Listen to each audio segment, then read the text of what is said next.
Hey guys, it's Miharu. Let us once again take a trip back in time to 2020. Yeah, I know, a year we'd rather forget, but let's focus instead on another big event that happened that year, the launch of the PlayStation 5. Now, as with any new console release, this was understandably a huge deal. Ray tracing, haptic feedback, immersive 3D audio, this was the future! But let's be honest, what sells us on these things are the games. And Sony had that covered in their Future of Gaming Live event in June of 2020, where we got our first look at Ratchet & Clank Rift Apart. This was major. A brand new Ratchet game, and a mainline one at that? I and many other fans were already on board, but little did we know just how significant that first trailer would be.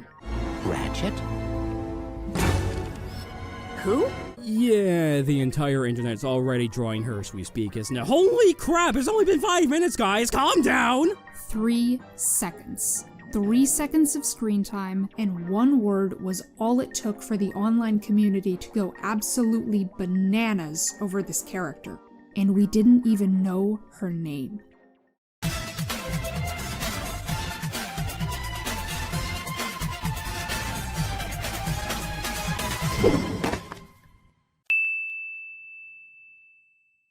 When I first saw her, I was a little bit shocked because this is like the first time ever that an entirely new female Lombax has ever been introduced in the franchise. Okay, so let me start this by reiterating the one thing everyone was thinking at that moment.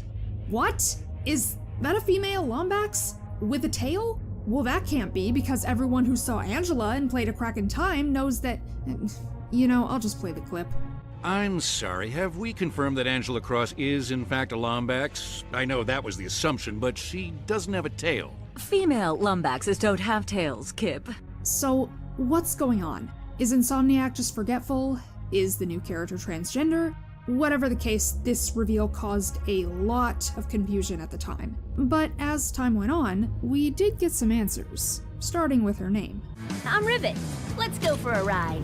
This was Rivet, a perfect fit, not only being the word for a metal fastener, but also being inspired by Rosie the Riveter, an American icon who represented working women during World War II. According to creative director Marcus Smith, one of the main influences for Rift Apart was the 1946 film It's a Wonderful Life. This got the team thinking about the characters and how different their lives would be if certain things never happened. What would a different dimension of Ratchet & Clank be like?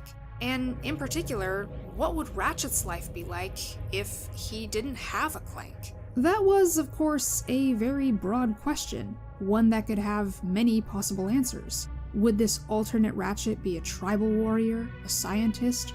Perhaps they would be a Lombax Hulk who relied on brute strength, or so tiny that they need a robot to carry them around. These are just a few of the concepts that were tossed around for Rivet during the creation process. And what Insomniac eventually landed on ended up being a subtle mix of some of these initial ideas. The overall character design and color palette really work well together, the cool silvers and blues creating a nice contrast with Ratchet's warmer fur colors. But what really stood out was her robotic arm. What happened? What was the story behind that? And just 1 month later, in June of 2021, we would find out. It had been since 2009's Crack in Time that we had a Lombax in Alistair Azimuth who left such an impact as a character, and I had a feeling Rivet was going to do the exact same.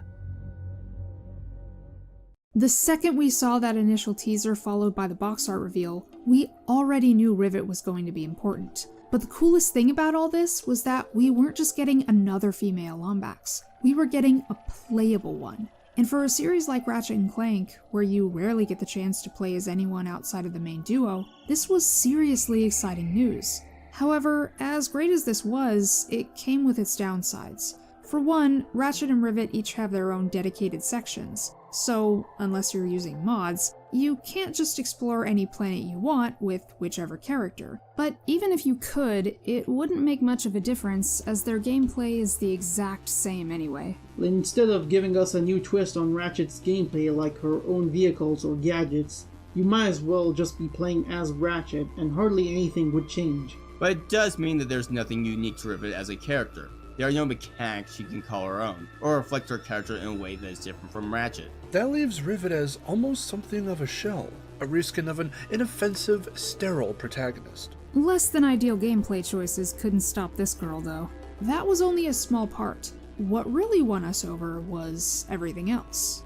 Rivet and Rift Apart ended up being an interesting case of reskinning the main character, because in terms of gameplay, she is identical to Ratchet. In terms of personality, she's nothing short of amazing.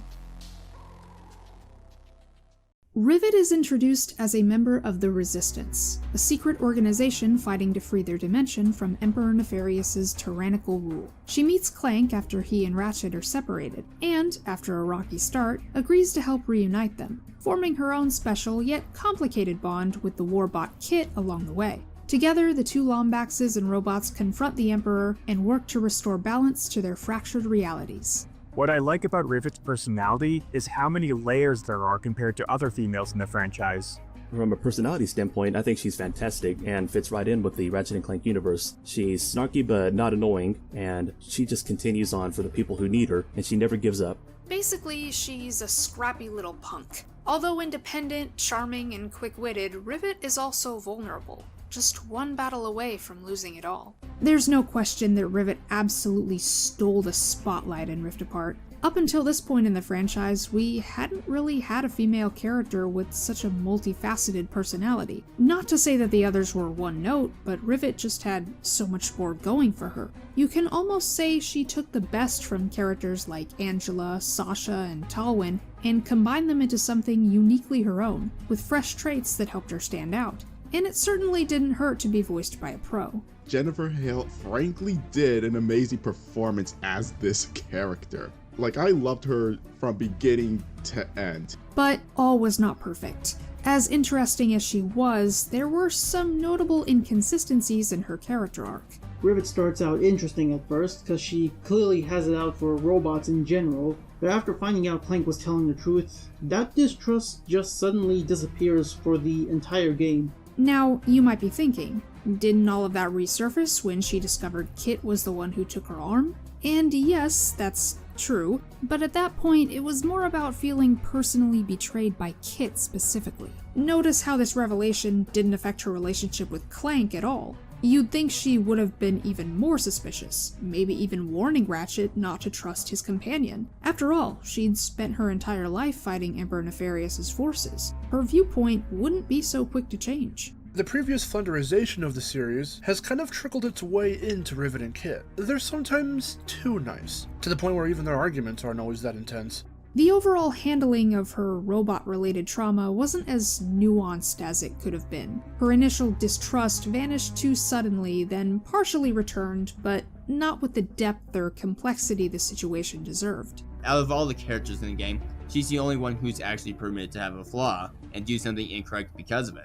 Unfortunately, this was held back by Insomniac's fear of the audience disliking their heroes. Another consideration is that focusing too heavily on her skeptical side might have made her less likable to fans. Finding the right balance is particularly challenging with female characters, who often face criticism for displaying flawed traits that can be perceived as whiny or annoying. Creating characters with realistic imperfections that don't become a source of audience resentment has proven to be a nearly impossible task, but every once in a while, it works. So, you know when a long-running franchise that features a male protagonist introduces a new female character and suddenly everyone on the internet collectively decides they should kiss and have babies? Well, that's what happened here. Whenever they interact with each other, it's just really sweet to see because, honestly, between you and me, I really want them to become a couple. No questions asked. Although they've only known each other for a few hours at best, they already have great chemistry. Just watching their body language when they first meet each other in Xerkes, and the way they behave and look at each other, though I don't expect it to happen, I personally think they would make a very cute couple. Something about Rivet's introduction seemed to make everyone forget that Ratchet already has a girlfriend. This likely stems from Rivet having a more developed personality and a strong character arc, elements that the other girls, especially Talwyn, were lacking. However, while the internet may have moved on, Ratchet hasn't. He mentions her during the game, and she appears in the credits. And there's been no indication of their relationship ending, so it would be awkward for Ratchet to pursue someone he just met, especially someone he initially thought might have been an alternate version of himself. I will unashamedly admit that I am on board the good ship Rivet, but that's largely because I feel like her connection to Ratchet is stronger than what Talwyn's was. In terms of her relationship with Ratchet, I liked the bond they were forming as friends, and it was really cool to see them be reflections of each other. I understand this is very much a Spyro and Cinder situation. They're the same species, so it makes things easier. But I personally believe these two are too similar to be romantic partners. The way I see Rivet, and I think this was intentional, she resembles Ratchet before he met Clank. Or rather, before he became friends with Clank. Specifically his personality from the original 2002 game. While she isn't quite as brash as he was back then, through her we get a glimpse of who Ratchet used to be. That's why I see their connection as a bond based on shared identity rather than romance. I don't personally get ship energy from them, as I do two long-lost siblings or cousins hearing about one another from family and are excited to meet each other, but are awkwardly anxious when they actually do. I think, at least, Ratchet and Rivet will be great friends, but I'm open to seeing how a romance could work, given how popular that ship is. I cannot stress enough how much of the beauty and strength and exquisiteness of Rivet, for me, came from the writing and the gorgeous, gorgeous universe. I grew to love Rivet so much. She added a whole new flair to the series that we've kind of been missing out on for some time now. Ratchet and Clank didn't have a lot of female characters, and most of them aren't seen for very long, so I was happy to see a new one. Despite the valid critiques about her character development, the community's response to Rivet was overwhelmingly positive, just as it had been before the game even released. Her addition to the franchise brought new depth, representation, and storytelling opportunities that resonated strongly with fans. Nowadays, Rivet is essentially marketed as Ratchet's female counterpart. If he gets merch, she gets merch. If he gets represented in another game, she's right there with him. As I said before, Rivet wasn't just another girl or love interest in the Ratchet & Clank franchise. She was both playable and pivotal to the story. Unlike Angela, she's an officially confirmed Lombax who's directly involved in the larger narrative that began all the way back in Tools of Destruction. Rift Apart's ending even suggests that she and Ratchet will search for the other Lombaxes together, potentially leading to a definitive conclusion to this arc. But now the question is, where do we go from here? Many people have expressed that they would have been totally content with the series ending at a crack in time, but that was back in 2009, and now we're here over 15 years later, and the franchise is still going strong. What I'm getting at is that Insomniac has kept pushing forward, and now they've introduced something fans didn't even realize they were missing. Rivet, and by extension Kit, feel like missing pieces of the puzzle, and it would feel so disappointing to see them go after just one more game. This is what we've been waiting for, and now we want more. Now, I 100% believe that we should see more Rivet and Kit. I'd love to see them get their own game here or there, or better yet, in my opinion, optional co-op where we could see their skills and their chemistry really shine together, and their inner friendship with Clank and Kit between the two Lombaxes. Looking forward for the series, I could definitely see a future where Rivet and Kit take over for Ratchet and Clank. In fact, I think the stories of both Ratchet and Clank have come full circle and found their closure. I think Ratchet has met the end of his arc.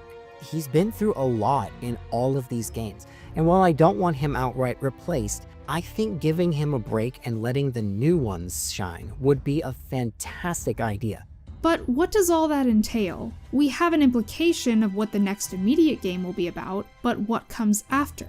Will the series continue with Rivet and Kit as the new protagonists? Or will they simply remain as recurring characters, perhaps starring in their own spin-off? While I do think Ratchet & Clank should stay solely as the focus of the franchise, at least in the mainline games, I think Rivet and Kit should be in more games going forward because they have a lot of potential, whether in terms of characters or even gameplay. Are they gonna do a Spider-Man Miles Morales with Rivet and Kit and have Ratchet and Clank be in like sort of a mentor role? Because honestly, I would be down for that. I want the best future for these two. Even if dimension hopping isn't as focused on in the next installment, I'd love to see Rivet and Kit go on more exciting adventures together. While there are differing opinions on how Rivet should be utilized going forward, what's clear is that she's made an incredible impact on the franchise and fandom in a relatively short time. Her introduction has opened up exciting possibilities and a renewed sense of energy to a beloved series. So I guess it's less a question of if we'll see more of her in the Little Warbot, and rather how their story will continue to evolve alongside our original heroes. With near to endless dimensions, an alternate reality where the two Lombaxes and the two robots continue on loosely connected adventures and stories doesn't sound too out of the realm of possibility. The world of Ratchet and Clank could always use more female heroes, especially those who are written well. So what more can even be said? It's an undeniable fact that Rivet, limitations aside, has proven herself to be a standout character, far more than just an alternate universe Ratchet. She embodies the franchise's ability to grow and reinvent itself, and demonstrates that even after decades, the Ratchet and Clank series can still surprise us. With the potential for countless dimensional adventures and a strong foundation for future development, Rivet and Kit's story has only just begun, showing us that sometimes the best character additions are the ones we never knew we needed. Thank you so much for watching, guys. A huge shout out to everyone who participated, PorkyDraws for the thumbnail art, and a special thanks to all my Fox Royals as well. As always, if you are new, don't forget to subscribe for more casual gaming content, and I will see you next time. Until then, this is Miharu, signing off.